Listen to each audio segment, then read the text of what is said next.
सुनते हैं कहानी बागी कबूतर। दोस्तों, अगर हम 100 साल पीछे जाते हैं, समय के पहिए को अगर हम 100 साल पीछे घुमाते हैं, तो हम क्या देखते हैं कि कम्युनिकेशन, संचार की पूरी जिम्मेदारी कबूतरों के कंधों पे यानी उनके परों पे टिकी है। संदेश, मैसेज को एक जगह से दूसरे जगह पहुंचाने के लिए कबूतरों का ही इस्तेमाल होता था।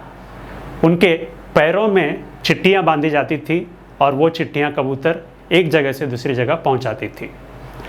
जल्दी से जल्दी अगर कोई मैसेज, संदेश आपको पहुंचाना था तो ये काम सिर्फ कबूतर ही कर सकते थे। क्यों? क्योंकि कबूतर 1600 मील तक की दूरी तय कर सकते हैं और वो भी 60 मील प्रति घंटे की रफ्तार में। कबूतर एक बेहद ही इंटेलिजेंट पक्षी है। दोस्तों, आज तक ये क्लैरिटी नहीं है कि वो अपनी दिशा, अपना रास्ता कैसे तय करते हैं।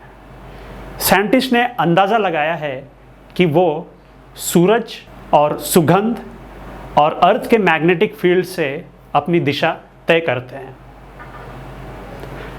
आगे बढ़ते हुए चलिए हम ये समझने की कोशिश करते हैं कुछ उदाहरणों से कि कबूतरों का उस समय में क्या महत्व था। जैसे कि वर्ल्ड वार 1, वर्ल्ड वार 2 में कबूतरों को एज ए मिलिट्री मैसेंजर की तरह यूज़ करते थे। जो सोल्जर्स एनिमी के यहाँ पे फंसे होते थे, वो मैसेज भिजवाते थे उन्हें बचाने के लिए। यहाँ तक कि नेवी में एक जहाज़ से दूसरे जहाज़ तक का संदेश भी कबूतरों से भिजवा जाता था। न्यूज़ एजेंसीज, स्टॉक ब्रोकर्स और फाइनेंशियर्स भी कबूतरों का इस्तेमाल करते थे। एक और दिलचस्प किस्सा यह भी है कि जब कोई जहाज़ डूब रहा होता था तो सबसे पहले कबूतर छोड़ दिए जाते थे ताकि वो जाके उन्हें बचाने का संदेश दे सकें। आते हैं इश्क और मोहब्बत पे। एक प्रेमी का संदेश अपने माशूका को कबूतर ही पहुंचाते थे। दोस्तों, आज के कंटेक्स्ट में अगर हम उनकी काबिलियत और प्रतिभा को समझने का कोशिश करते हैं तो हमें क्या पता चलता है कि वो 100-150 साल पहले एक ISO सर्टिफाइड संचार की सेवा देते थे। ये वो संचार निगम था जो BSNL कभी बन नहीं सका। मिलिट्री ड्रोन्स, टिंडर, शादी.com, शेर खान, व्हाट्सएप, इन हज़ारों ऐप्स जो आज सर्विस प्रोवाइड करती हैं, ये सब कुछ कबूतर उस ज़माने में देती थी। इसके अलावा वर्ल्ड वॉर में कई सिपाहियों की इन्होंने जान बचाई, जिसके वजह से फ्रेंच गवर्नमेंट ने उन्हें वीरता का पुरस्कार भी दिया। तो हमें ये समझ में आता है कि ये उस ज़माने में एक वाइट कॉलर की नौकरी करते थे। समाज में उनकी बहुत प्रतिष्ठा थी और सब कुछ एकदम सही चल रहा था। जैसे कि आप जानते हो, सब कुछ सही कितने दिन चलेगा। पेट को निकलने से और मुसीबत को आने से भला कौन रोक सकता है। मुसीबत को आना था, मुसीबत आ गई। कैसे? जैसे टेप रिकॉर्डर की ज़िंदगी में CD प्लेयर आ गया, जैसे खलबट्टा की ज़िंदगी में मिक्सर और ग्राइंडर आ गया, जैसे बैटमैन की ज़िंदगी में जोकर आ गया, वैसे ही इनकी ज़िंदगी में टेलीग्राफ और टेलीफोन आ गया। रातों रात ये सारे कबूतर बेरोज़गार हो गए। उनकी रोज़ी रोटी, मेरा मतलब उनके रोज़ी दाने, उनसे छीन लिए गए। जिन परों से वो एक लंबी उड़ान तय करते थे, अब उन्हें समझ में नहीं आ रहा था इन परों का करे क्या। रोज़गार दोस्तों सिर्फ रोज़ी रोटी नहीं देती, ये एक पहचान और एक वजूद भी देती है। बिना वजूद के अब ये कबूतर फेस कर रहे थे एग्जिस्टेंशियल क्राइसिस, यानी अस्तित्व का संकट। कोई पूछने वाला नहीं था उनका। अब उन्हें अपने होने का एहसास दिलाना था समाज को, जो उन्हें भूल बैठा है। फिर अपनी शर्म और हया को त्याग दी और तय कर लिया कि अब वो बंदर बनेंगे ताकि मचा सके उपद्रव। कैसे? हम एक ब्रांडेड शर्ट पहन के उसे अच्छे से प्रेस करके घर के बाहर निकलते हैं, कबूतर आके उस पर अपना लोगो छोड़ के निकल जाता है। हम गुस्से से उसके ऊपर देखते हैं, वो हमें ठेंगा दिखा के उड़ जाता है।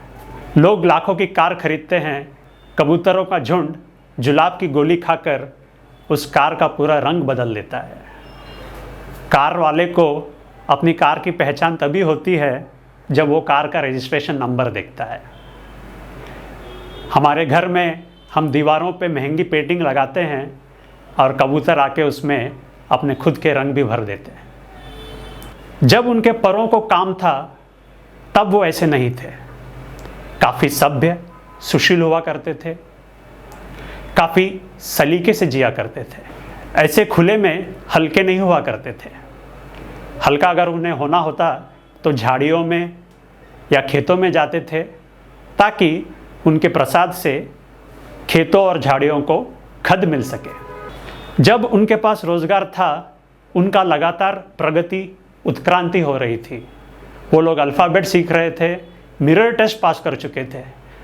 कबूतर एक ऐसा नॉन मैमल है जिसे समझ में आता है कि मिरर के अंदर उसका इमेज है, कोई दूसरा पक्षी नहीं है। इस हद तक वो लोग पहुंच चुके थे। बस जब वो एक बड़ी जंप लगाने वाले थे तब उनसे सब कुछ छीन लिया गया। हालात साल दर साल खराब होते गए। प्रशासन से उन्होंने गुहार लगाई, अर्जी लिखी, आवाज़ उठाई, पर उनकी कोई नहीं सुना। अब उनका संयम टूट गया है। अब उनके पास खोने के लिए कुछ बचा भी तो नहीं। कुछ दिनों पहले 4 कबूतर सर पर कफन बांध के बादशाह के दरबार में घुस गए। उस दरबार में जहाँ सालों से सवाल, सच्चाई, यहाँ तक कि संविधान तक नहीं घुस पाया। घुसे तो घुसे, घुस के अंदर नारे लगाए, तानाशाही नहीं चलेगी, नहीं चलेगी। अपने पंखों के लिए काम मांगा और दरबार में धुआं धुआं कर दिया।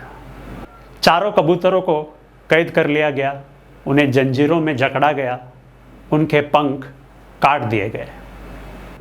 जिन पंखों से उड़ान नहीं भर सकते, उन पंखों का होना या ना होने से क्या ही फर्क पड़ता है। बादशाह के दरबारी कबूतर ने इन्हें देशद्रोही, दहशतवादी करार दिया। दरबारी कबूतर वो हैं जो पिंजरे में पैदा हुए हैं, जिन्हें उड़ना एक बीमारी लगता है। दरबारी कबूतरों को लगता है कि पंख या तो बादशाह को सलामी देने के लिए है या फिर खुजाने के लिए। दरबारी कबूतर अपने आप को लाभार्थी कहते हैं। पता नहीं इसमें क्या लाभ था और क्या ही अर्थ। सत्ता के नशे में मगरूर शासन खुश था कि उन्होंने बगावत की चिंगारी बुझा दी, लेकिन वो नहीं जानते थे ये चिंगारी नहीं, जंगल की आग है। कबूतरों को बेबस और लाचार समझना एक भूल होगी। जो कबूतर अपने छोटे छोटे चोंच से अपना घोंसला बना सकते हैं, वो सब मिलकर एक नया दरबार भी बना सकते हैं। अंत में बस इतना ही कहना चाहूँगा, आप सारी फूलों का तो कत्ल कर सकते हो, लेकिन बाहर को आने से आप नहीं रोक सकते। धन्यवाद।